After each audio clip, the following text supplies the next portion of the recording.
I seen him fight his last fight. He was tired in that 12-round span. Like, you could tell every time he fight, it's always like a gas tank problem or... Make it rough for anybody. But, Tank is a different animal, too. So, it's a great fight. That's why everybody want to see it. We can't just look at it and say, oh, he going to win, or oh, he going to win. No. People go in there and they're very obedient to Tank's power. And Lamont wasn't that night. Lamont wasn't having it. Shakur Stevenson warns Lamont Roach to avoid a rematch with Gervonta Davis, calling Davis the greatest with unmatched power. He says Tank is cracking fighters and won't give Roach another lucky chance, with Davis looking more jacked than ever. Shakur advises Roach to be cautious or face serious consequences. I think it'll be a chess match. I think it'll be a boxing match. People talk about his power. His power is great. You can clearly tell that he's cracking. Shakur Stevenson admits that if a fight with Gervonta Davis ever happens, it would be his toughest challenge. He acknowledges Davis's power, skill, and unpredictability, calling him a real threat. Shakur knows it wouldn't be easy and respects Davis as a dangerous opponent who could truly test his limits. What would be your hardest matchup? Devin Haney, Tank, or would it be Ryan Garcia? Nah, Ryan, just X him out. He's trash. It's gonna be Tank. I ain't say it before, but I'm gonna say it. Like, me and him the big fight.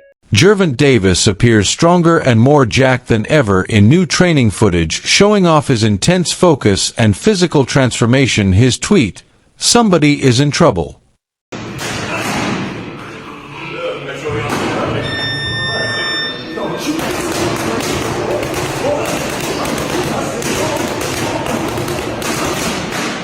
adds to the buzz, suggesting he's locked in and ready to dominate. Fans are hyped for what's coming next in the ring. Roy Jones Jr. describes Gervonta Davis as a different kind of beast in the ring. While he admits the upcoming fight is unpredictable, he still believes Tank's raw power and skill will shine through. Jones expects Davis to dominate and prove why he's a force no one should underestimate. Saturday night, Gervonta Davis versus Lamont Roach. What are we expecting from this fight? Well, we're expecting Gervonta just continue to show us his dominance and show us who he really is. It's really a coming out party for Roach, but we kind of haven't seen him a lot. So he gets to show people what he has too. And usually when you get two guys who are boxers amateurs, it's going to equate to a good fight for the first few rounds. But then when the pro round takes over, we'll find out, has Roach adjusted to being a pro yet, or is Tank too superior now as a pro? And that's where the difference will come in at. Roach is coming up on weight that, a lot of people keep on saying that's a very big disadvantage for Roach. His power might not transfer to, to this weight class. What do you got to say about that to the critics? Well, I ain't really got nothing to say to the critics, because most of the time they don't know the hell they talking about no weight, but I was able to carry my weight from 154 to heavyweight. You know how to do it right, then your punch will come through. You don't know how to do it right, then yeah, you're going to lose your punch. So if he's a good, fundamentally sound fighter with a punch, you're going to have a punch at 130, just like you're going to have a punch at 140.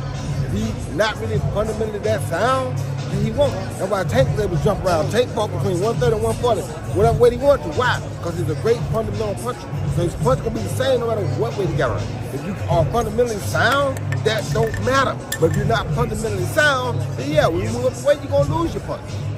That's exactly what what I thought you would say, like, breaking that down and making understand that from 130, 135 to 140, I mean, you got to carry that power with you, and how are you going to punch? If you got fundamentals, you're going to carry it automatically.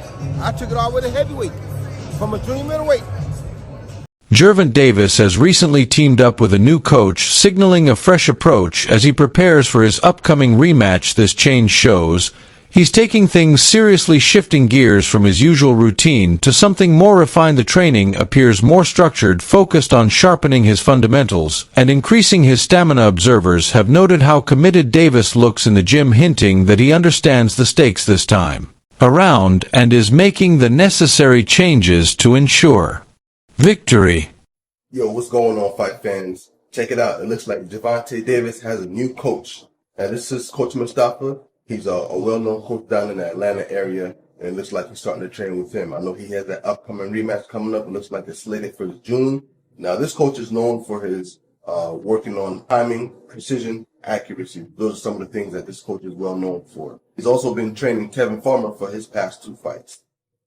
Now, what does this mean for Tank?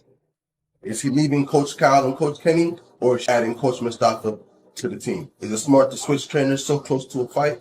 Let me know what y'all think down in the comments. There's growing consensus that Davis wasn't at his best in the first bout, whether due to distractions or poor strategy. Fans and critics alike believe he underperformed. Now with his reputation on the line, Davis seems determined to correct that. His latest moves suggest he wants to leave no doubt in anyone's mind about his capabilities this time around. There will be no excuses. He wants the rematch to be a statement, not just a win. So breaking news, Tank Davis vs. Lamont Roach 2 is set for August 16th in Las Vegas. And this is a rematch of one of the most controversial fights in recent memory, where Roach arguably won 7 to 8 rounds of that fight, and then Tank took a voluntary knee in round 9, which wasn't ruled a knockdown, but ultimately, it was scored a majority draw. Now in the rematch, I do expect Tank to look much better than he did in the first fight. I don't think that was his best performance by any means, and that means being more active in the early rounds, not just staying on the ropes looking for counters. And I'm sure he'll be willing to exchange more with Roach this time around. The left hands, the combinations, the body shots,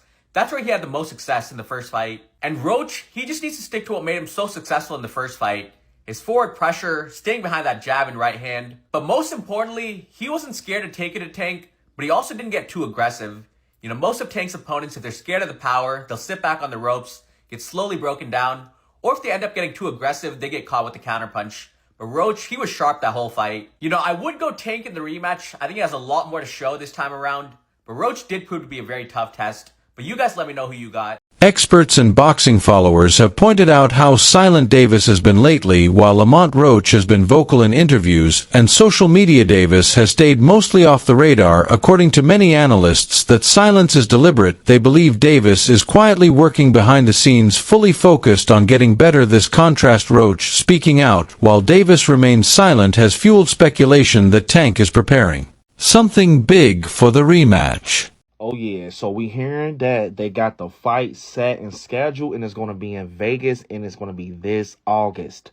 So yeah, it's basically just been reported. And I'm not going to lie, we knew it was going to happen because they both said they down to do it. They both said they got to do the rematch because it was too close. All I'm going to say is I'm hoping that boy Tank, because he been quiet lately. Lamont, you been yapping.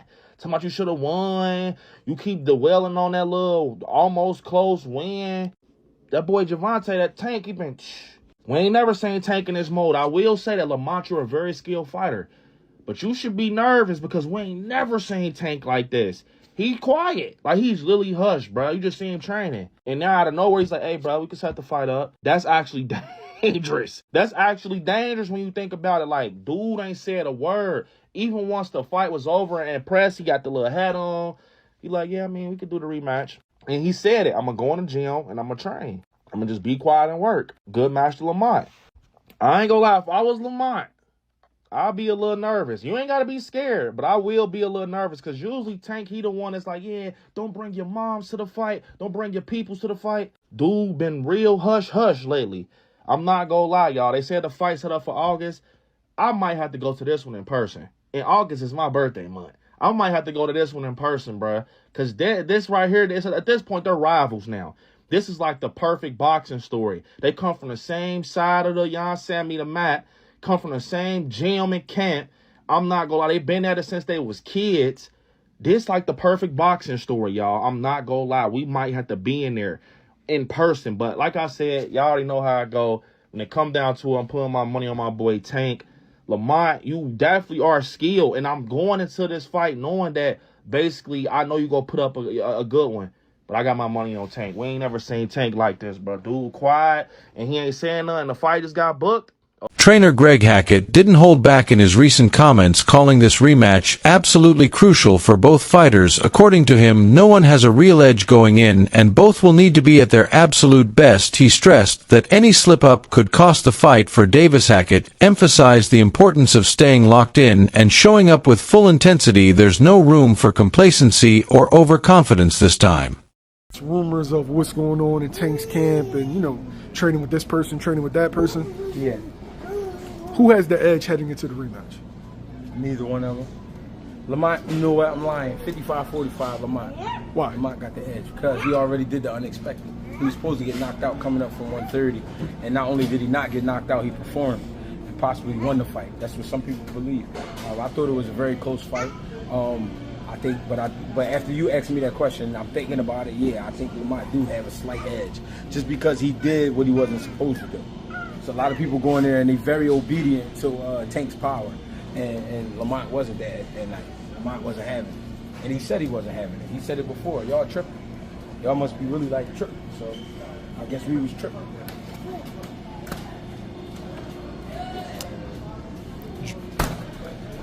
Could we see the most focused Gervonta Davis after him getting so much backlash for the performance, for the taking the knee, etc.? This would be the night we have to see the most focused Tank Davis. Because if he's not the most focused, then he's gonna be in trouble. It's just that simple. This is the night you gotta be not on your A game, you gotta be on your everything game. You know what I'm saying? You gotta have everything with you that night, and you can't play about it. And you gotta mean it. Every step gotta be counted for, and he know that. So I'm looking for this just to be a great fight. Great fight.